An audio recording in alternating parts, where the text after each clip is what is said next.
नमस्कार दोस्तों, स्वागत है आपका करियर विक्रम की डेली अपडेट में। तो आज हम लोग देखते हैं कि पिछले 6 तारीख से आज 8 दिसंबर हो गया। 6 तारीख से प्रोटेस्ट हुआ था शुरू बीपीएससी एग्ज़ाम को लेकर के, 17th एग्ज़ाम को लेकर के, सीसीए को लेकर के। तो इसमें मिसकम्युनिकेशन या मिसकंसेप्शन, आप समझ लीजिए, जो भी समझें, कि आयोग की तरफ से, मतलब किसी ने कहा है कि कोई लोग बोल रहे हैं आयोग की तरफ से कहा गया है, कोई कह रहे हैं सूत्रों के अनुसार जानकारी है, कोई कह रहे हैं यूट्यूबर ने फैलाई, कोई कह रहे हैं शिक्षा माफिया ने कुछ अफवाह उड़ाई है। क्या उड़ाई है? तो नॉर्मलाइजेशन को लेकर के। तो इसको लेकर के प्रोटेस्ट हुए, वो संघर्ष का रूप लिया, लाठीचार्ज हुआ, कई लोगों को गंभीर चोटें आई, एक अभ्यर्थी का पैर टूट गया, जिसकी बोन आप देख सकते हैं कि यूट्यूब में किन्होंने वीडियो बनाया है कि वो काफ़ी अलग हो गया है, दोनों हड्डी। तो उनको तो खैर बहुत सीरियस इंजरी हो गई है, तो उनके साथ लोग लगे हैं। लेकिन मामला गया कहाँ?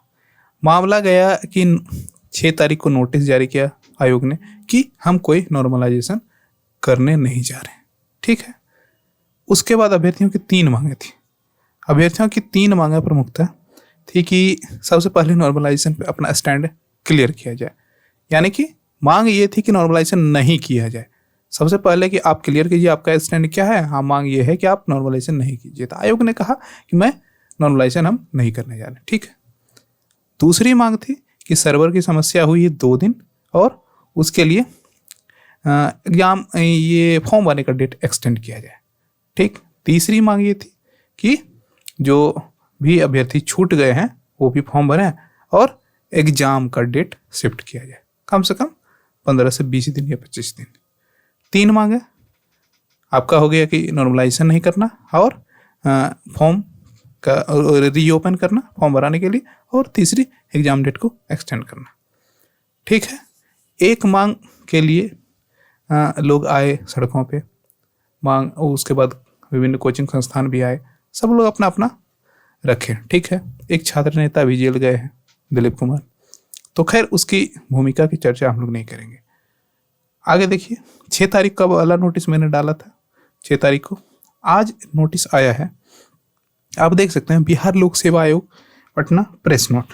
आज प्रेस नोट डाला गया है। आज प्रेस नोट इसलिए डाला गया है कि उस दिन जो समस्या हुई थी।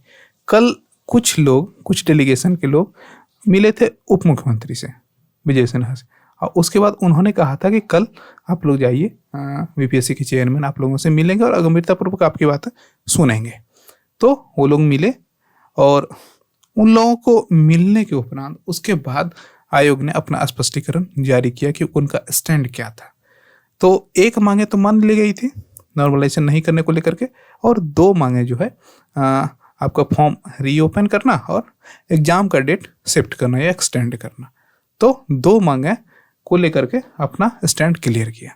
तो आप देख सकते हैं कि पहले लाइन में इन्होंने लिखा है कि दिनांक 13/12/2024 को आयोजित की जाने वाली एकीकृत 17वीं संयुक्त प्रतियोगिता परीक्षा के ऑनलाइन आवेदन के संबंध में विभिन्न स्रोतों से यह सूचना प्राप्त हो रही है कि सर्वर में खामी के कारण बहुतायत संख्या में अभ्यर्थियों द्वारा ऑनलाइन आवेदन समर्पित नहीं किए जाने के कारण उक्त अभ्यर्थियों को ऑनलाइन आवेदन समर्पित करने हेतु तिथि निर्धारित और परीक्षा आयोजन की तिथि को विस्तारित किया जाए। ठीक है। आवेदन दिया गया। ठीक। 3 मांगे हम लोग देख लेते हैं।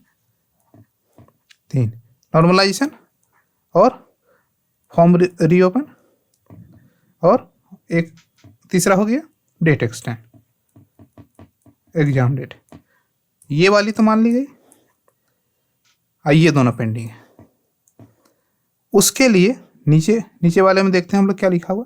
तो नीचे वाले में देखिए, इसमें यही लिखा हुआ है कि इस संबंध में स्पष्ट करना है कि आयोग द्वारा उक्त परीक्षा के लिए दिनांक 23/9/2024 को विज्ञापन प्रकाशित करते हुए 28/9/2024 से की गई थी। तत्पश्चात अभ्यर्थियों के हित में ध्यान रखते हुए ऑनलाइन आवेदन की तिथि 4 तक बढ़ाई गई थी और विस्तारित की गई थी। उक्त पूरी अवधि में कुल 4,80,000 ऑनलाइन आवेदन प्राप्त किए, जिसमें लगभग 1,30,000 अधिक आवेदन अंतिम 4 दिनों में। तो अंतिम 4 दिनों में 1,30,000 आवेदन इनको प्राप्त हो चुके थे, शुल्क सहित प्राप्त हुए, और जिससे स्वतः स्पष्ट है कि सर्वन में खामी संबंधी शिकायतें आधारहीन है। उक्त परीक्षा की तिथि लोक सेवा आयोग एवं अन्य परीक्षा संस्थानों द्वारा पूर्व निर्धारित तिथियों को ध्यान में रखते हुए उक्त परीक्षा की तिथि निर्धारित की गई है। ठीक है, सब कुछ को ध्यान में रखते हुए उक्त परीक्षा की तिथि का निर्धारण किया गया है।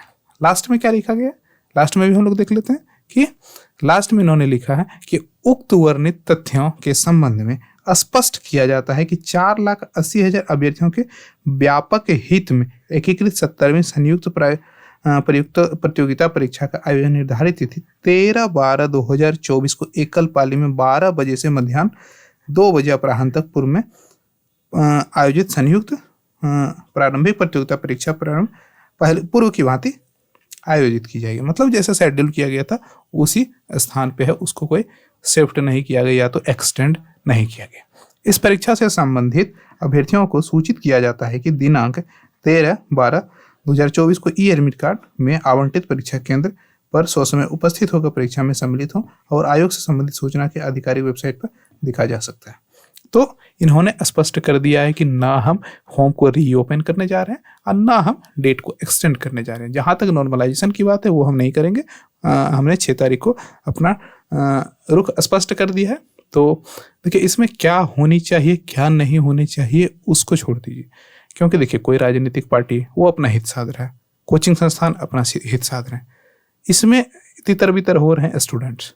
तो देखिए एक तरह से ये भी है, कुछ लोगों को बुरा भी लग सकता है, कुछ लोगों को नहीं भी, कि कुछ लोग हो सकता है कि डॉक्यूमेंट नहीं बनने के कारण, कुछ लोग जैसे कि ओबीसी नहीं बनने के कारण या एनसीएल नहीं बनने के कारण, आपका ईडब्ल्यूएस नहीं बनने के कारण कुछ लेट होता है।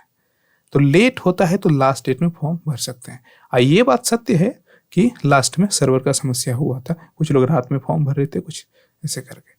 तो जिनका छूट गया उनके लिए संवेदनाएं साथ रहनी चाहिए और आयोग की जो एक तैयारी है उसके साथ ही चलें, क्योंकि उसी में भलाई है। और नहीं तो अगर सरकार बात सुनती है, सरकार अभी तो रिजेक्ट हो गया है, यहाँ पे एक चीज़ को एक्सेप्ट किया गया, ठीक है नॉर्मलाइजेशन हम लोग नहीं करने जा रहे हैं, तो इस एग्ज़ाम को होने दिया जाए।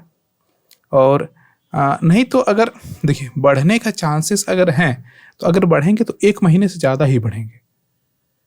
तो बाकी चीज़ें तो अभ्यर्थियाँ खुद डिसाइड करेंगे, लेकिन जहाँ तक लग रहा है कि कुछ का अगर सीरियस कैंडिडेट, नॉन सीरियस तो भरते हैं, नहीं भी भरते हैं, कुछ अदर कारण भी हो सकते हैं, लेकिन जो जिसका छूटा होगा, जेन्युइन कैंडिडेट जिसका होगा कि एनसीएल के वजह से या ईडब्ल्यूएस की वजह से कोई डॉक्यूमेंटेशन प्रॉब्लम के वजह से ही उन्होंने लास्ट में अप्लाई करना चाहा होगा या कर रहे होंगे, जिनका छूटा होगा।